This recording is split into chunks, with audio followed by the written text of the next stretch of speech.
Bonjour à tous, soyez les bienvenus dans un nouveau numéro de Parents c'est un métier, votre émission sur la parentalité. Le temps calme est idéal pour apaiser les enfants parfois turbulents et améliorer leur capacité à se concentrer, ça c'est un fait. Mais comment l'instaurer et quelles sont les activités à privilégier? Ces temps de méditation ou ces temps calmes favorisent-ils l'apprentissage? Allons poser toutes ces questions à Elia Biou tout de suite, notre psychologue.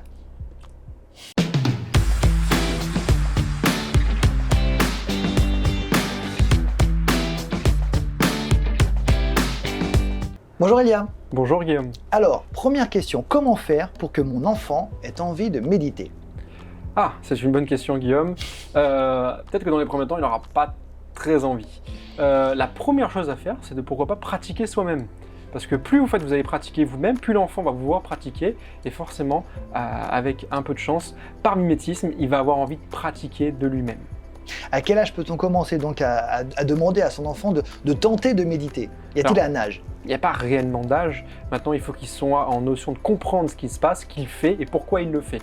Si c'est juste se mettre en position de tailleur et regarder un mur blanc, votre enfant risque de tenir approximativement 2 minutes 30. Non, 2 secondes 30. 2 secondes 30, ouais. Voilà, donc il n'y a pas d'âge pour l'enfant pour commencer à méditer. Il faut juste qu'il comprenne dans quel but il le fait et pourquoi. Alors, le tailleur et le mur blanc, c'est absolument pas nécessaire pour la méditation, car aujourd'hui, on va parler de mindfulness, la méditation pleine conscience. Alors, est-ce que tu peux nous dire ce que c'est que le mindfulness? Alors, la mindfulness, c'est une méditation qui permet justement à l'enfant et aux parents de pouvoir, au lieu de faire le vide, parce que le but n'est pas de faire le vide dans son esprit, de simplement en fait de se connecter via une stimulation, donc avec nos sens. On a l'ouïe, l'odorat, le goût, le toucher et la vue, avec nos 5 sens ou un seul des sens, et ne faire qu'une seule chose et de se concentrer sur ce qu'on fait là, ici et maintenant, en cet instant.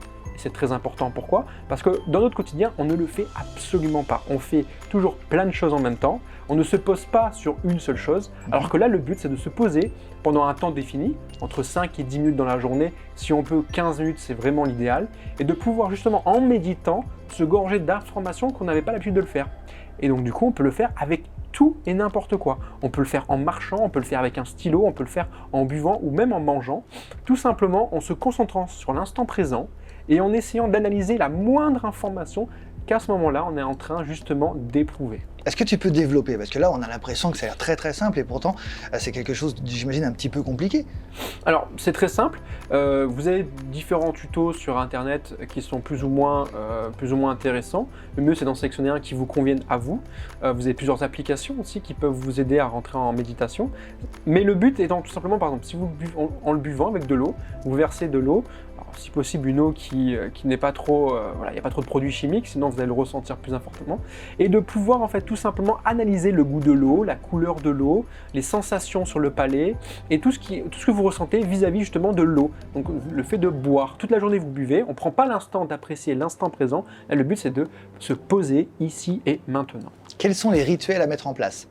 Alors, il n'y a pas réellement de rituel, mais l'avantage, ce serait de pouvoir mettre au moins une pratique par jour, entre 10 et 15 minutes. Il y a d'ailleurs une étude britannique qui démontre qu'en le faisant une pratique d'environ 15 minutes par jour, on pouvait augmenter son quotient intellectuel. Attention, hein, c'est pas vrai à 100%. Pourquoi? Parce que c'est prouvé scientifiquement? Alors, c'est prouvé par une étude justement britannique. Maintenant, je mets un petit décalage à ça, parce que c'est quand même une pratique qui nécessite de l'investissement. C'est pas 15 minutes une fois par semaine qui va pouvoir amener ces chiffres-là. C'est des fois plusieurs mois, années de travail, mais on pourrait augmenter son quotient intellectuel d'à peu près 23%. Mais l'avantage réellement, c'est qu'on peut diminuer son stress constant. Et là, c'est à peu près de 30%.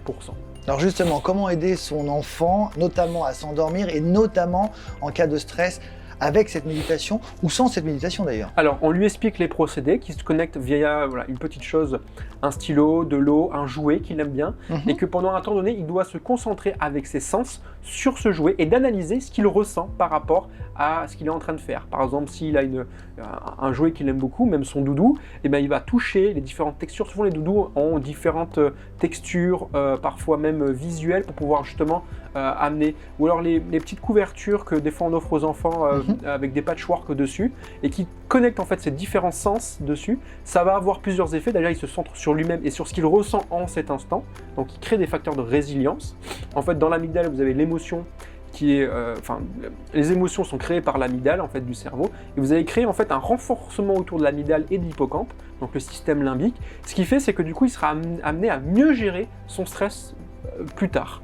D'ailleurs, vous pouvez rentrer en état méditatif avec un petit peu de cohérence cardiaque, c'est-à-dire c'est de respiration qui permet justement de se détendre assez rapidement et ensuite faire en sorte de rentrer en état méditatif. Alors tu parlais d'une éventualité d'augmentation du quotient intellectuel si on utilisait cette méditation. Est-ce qu'elle peut aussi aider ses enfants, son enfant, à gérer ses émotions ? Bien évidemment, en fait, ça permet de mieux gérer les émotions, de mieux gérer le stress, comme on a vu, de pouvoir centraliser l'enfant sur une tâche. La colère, je pensais à la colère notamment. La colère, de mieux la comprendre, de pouvoir mieux la verbaliser. Plus on comprend ces émotions, moins elles vont nous impacter dans un premier temps, surtout les émotions naissantes qu'on n'a pas l'habitude d'éprouver, comme les peurs à l'âge de 4 ans pour un enfant, et on va pouvoir mieux les appréhender à l'âge adulte. Merci beaucoup Elia pour toutes ces informations. On aura le plaisir de te retrouver très vite dans un nouveau numéro de Parents, c'est un métier.